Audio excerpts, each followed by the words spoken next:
Pas përplasjeve mes zëvendës kryeministrit të parë Bekim Sali dhe ministrit të drejtësisë Igor Fillkov, një sër reagimesh shpesuan në rrjetet sociale. Në mbështetje të zëvendës kryeministrit të parë kanë dalë edhe disa oponent partijak. Sekretari i përgjithshëm i BDI-s Arber Ademi reagoi menjëherë pas shkrimit të ministrit Igor Fillkov, duke theksuar se asnjë argument juridik nuk qëndron në anën e tij. Me zotri Bekim Salin kemi dallime të mëdha politike dhe konceptuale, duke filluar nga legitimiteti e me radh, por megjithëse është stomatolog, një gjë e ka thënë sakt, kushtetuta është e qartë dhe ligji për përdorimin e gjuhëve është i qartë, prandaj këtu jam në anën e tij kundër ministrit, i cili mori më së shumti kritika në raportin e Komisionit Evropian. Me zotrin Sali do ta vazhdoj debatin për çështje të tjera pa kompromis, por këtu në këtë debat më ka në krah.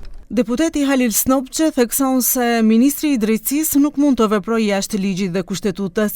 Sipas tij, nëse Fillkov vazhdon të veprojë jashtë rregullave, ai mund të shkarkohet me propozim të kryeministrit dhe zëvendës kryeministrit.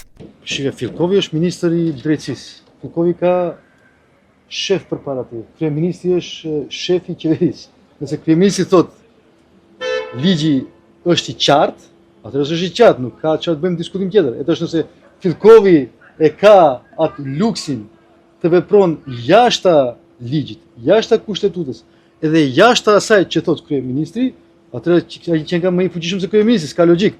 Kështu që nuk ka nevojë as për interpelancë, pra nëse ai vazhdon me avazin e tij, duhet të shkarkohet me propozim të kryeministrit edhe të zëvendës kryeministrit, shumë qartë është puna.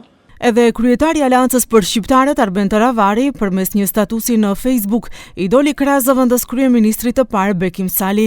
Është interesante se si provimi shtetëror në degët e mjekësisë dhe stomatologjisë lejohen të jepen në gjuhën shqipe dhe pikërisht ai jurisprudencës që flet për drejtësi nuk i jep pikërisht këtë të drejtën e merituar studentëve shqiptar të shprehen me gjuhën e tyre anëtare.